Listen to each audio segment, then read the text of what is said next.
Bonjour tout le monde et bienvenue dans cette vidéo tips où je vais présenter le fuzzy search, la recherche fuzzy, puisqu'il n'y a pas de traduction, la recherche approximative, peut-être c'est ça, qui est le fait que, par exemple ici, imagine ma base de données où j'ai une liste des intervenants. Donc il y a des événements dans ma base de données de recherche d'événements et des intervenants qui donnent des présentations, par exemple aux conférences.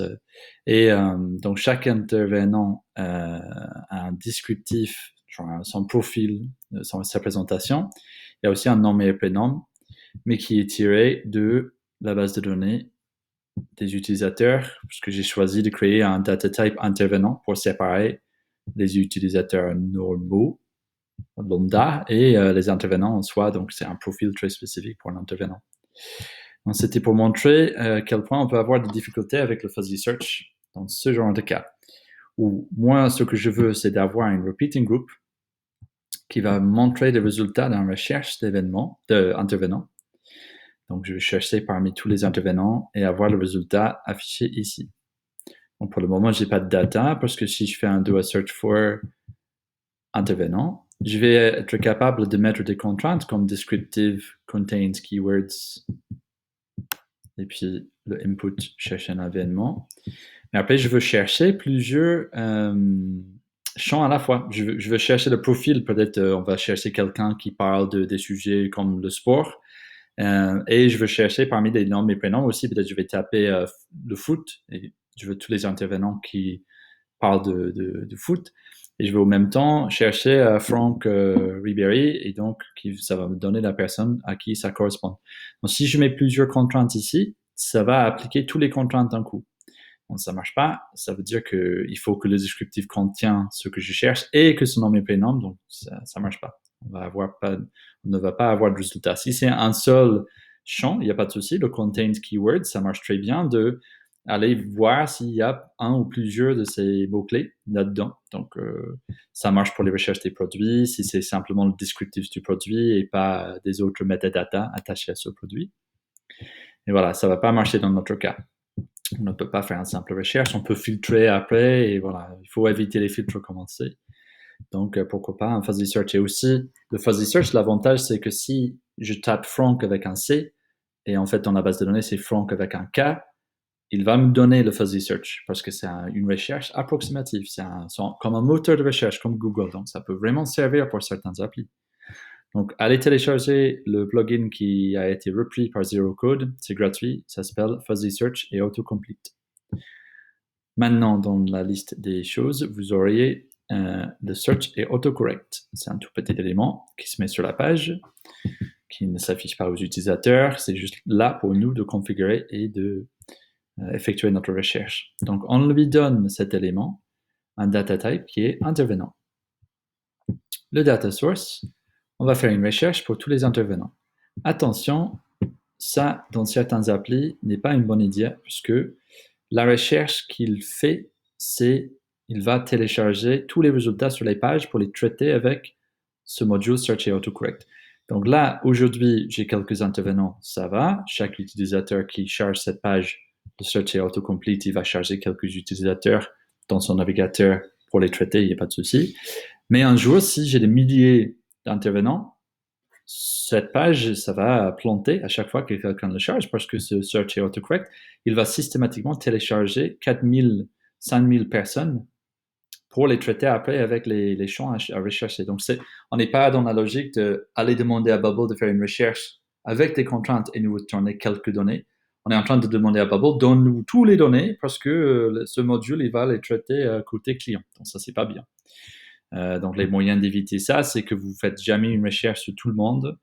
Vous faites des recherches avec des contraintes. Donc, il faut peut-être demander aux utilisateurs de chercher dans une certaine catégorie d'intervenants ou avec certains tags ou les intervenants qui sont disponibles prochainement.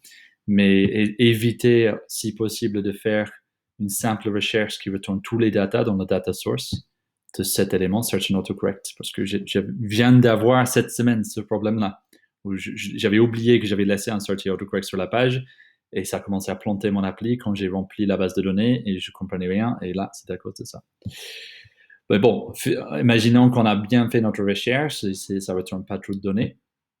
On va regarder dans les différents fields. Donc, on va regarder dans le descriptif de l'intervenant, donc son profil.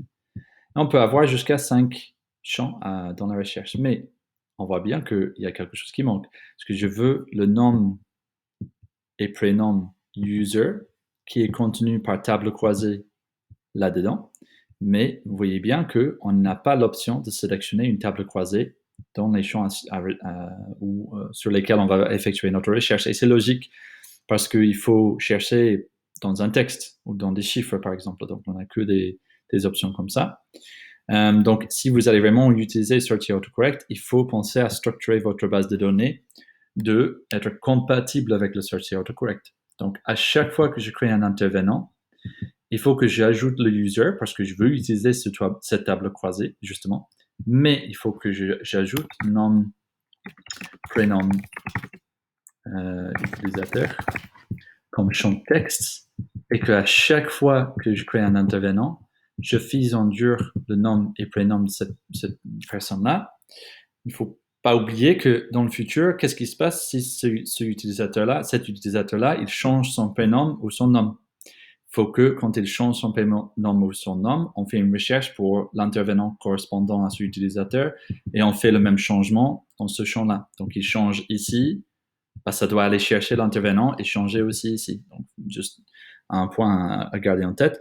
Mais c'est comme ça qu'il faut faire avec le... Donc, si vous avez un produit et le produit vient d'un certain promo, il faut figer certaines infos, peut-être de ce promo, en dur, dans chaque produit, pour être capable de faire la recherche dedans. On ne peut pas faire la recherche dans les tables croisées. Si vous avez bien compris. Et donc, là, on est bon parce que là, maintenant, j'ai accès à un nom, prénom d'utilisateur et je vais juste mettre à jour ma base de données parce que je n'avais pas ces choses-là. Donc, à moi. Et puis, voilà. Et OK.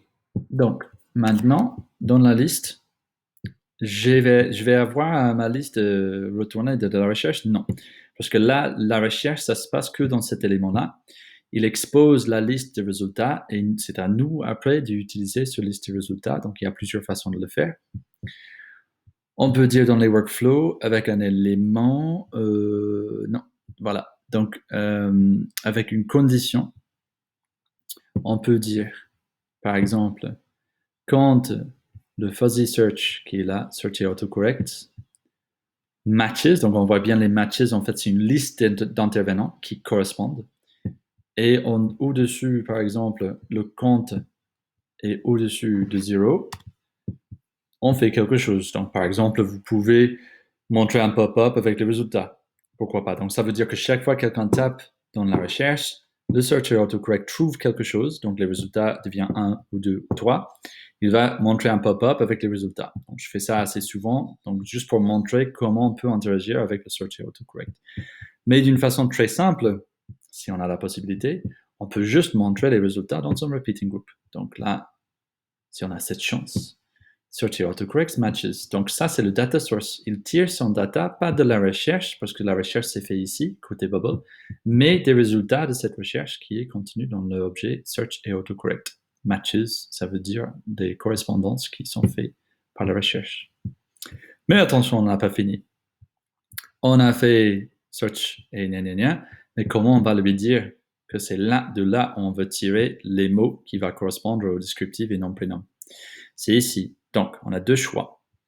Soit on définit en dur le texte à faire correspondre au résultat ou à la base de données. Donc, on tape en dur notre input et son valeur. Et donc, voilà. Il va attendre et voir si ça c'est vide, donc je retourne rien.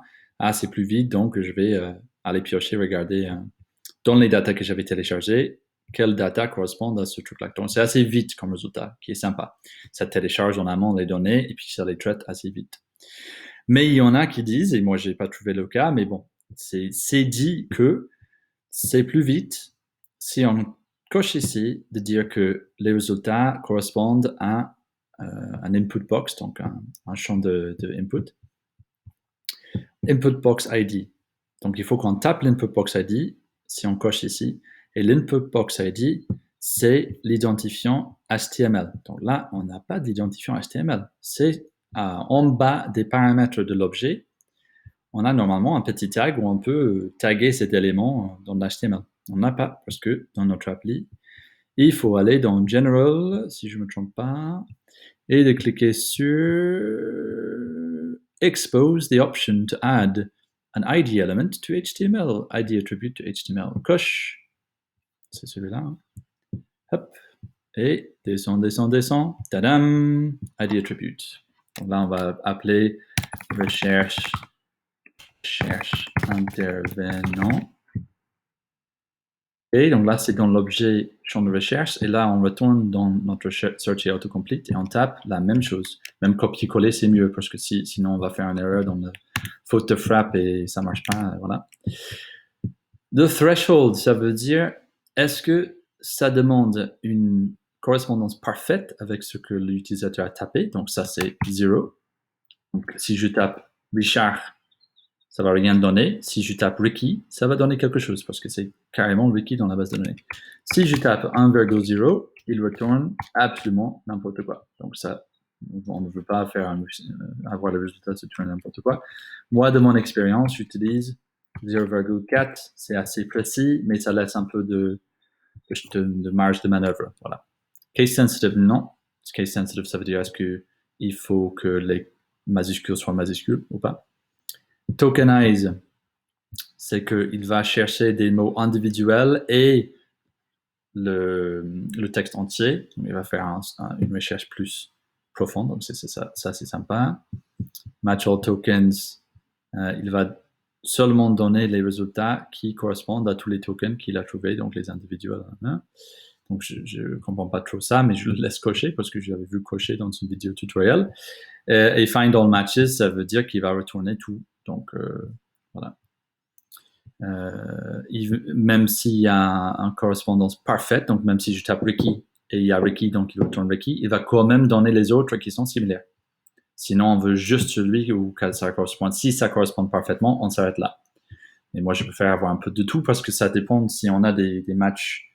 On a fait une faute de frappe et ça a donné un résultat exact pour la faute de frappe, mais que je cherchais autre chose. Donc voilà, je n'utilise pas ça. Tout ça, j'y touche pas parce que je suis pas expert à tous ces paramètres-là, mais vous pouvez aller regarder dans les docs pour changer. Et c'est tout, sauf, non, c'est bon. On a tout fait. Donc, là maintenant, on a les matchs, on a le search, on a le champ de recherche. Donc normalement, on est bon. On va tester, est-ce que ça marche?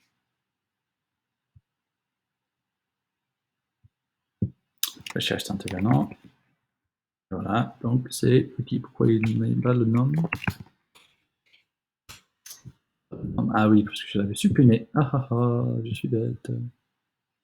Ah non, c'est le nom et le current intervenant, user spray none. Et est-ce que j'avais oublié de mettre ça dedans? Oui, tout à fait, j'ai fait. Yes. Ricky. Yep. C'est à cause de ça. Donc Ricky, parce qu'il a déjà téléchargé les données. Donc voilà, l'autre désavantage, il faut qu'on recharge. Ah non, mais quand même, il ne marche pas. Super, cette vidéo tutoriel-là. On est d'accord. Tac.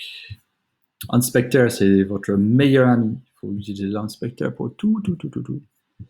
Parce que ça va vous dévoiler pourquoi ça ne marche pas. Donc le texte est censé être le current sales intervenants user. Ah, parce qu'on n'a pas défini le user pour cet intervenant-là. Oups. Ah bah si, quand même. Ah, privacy rules. Voilà pourquoi l'inspecteur est votre meilleur ami. Il y a des privacy rules sur le user qui me dit, c'était un gros problème récemment où ils ont introduit les privacy rules pour tout le monde. Et donc là maintenant, il faut qu'on est connecté pour voir les utilisateurs. Donc Bubble, ils ont introduit les privacy rules assez en dur pour assurer que les gens font moins de bêtises au niveau de sécurité et dévoilement de la base de données. Donc là, hop, Ricky, et on voit bien, c'était carrément les privacy rules qui bloquaient, et c'était l'inspecteur qui nous ont donné l'indice. Donc faites votre meilleur ami du monde avec l'inspecteur, et le step by step, bien sûr. Donc là, c'était Hello, il y avait Hello there world, il y avait Hello world, et il y avait aussi Salut le monde. Donc là, on peut voir carrément tout, mais vous voyez que même avec SAL, il n'y a rien là qui correspond à ça, mais il y a quand même un AL, quelque chose, donc ils pensent, bah, c'est à peu près, on ne pourra pas le montrer quand même. Bon, mais vous voyez comme ça, c'est rapidos, qui est super pour un moteur de recherche. Il faut juste ne pas avoir trop de données qui se téléchargent sur la page en même temps. Mais voilà comment configurer et mettre en place avec une toute petite bêtise. Short et autocorrect fuzzy search. Merci beaucoup.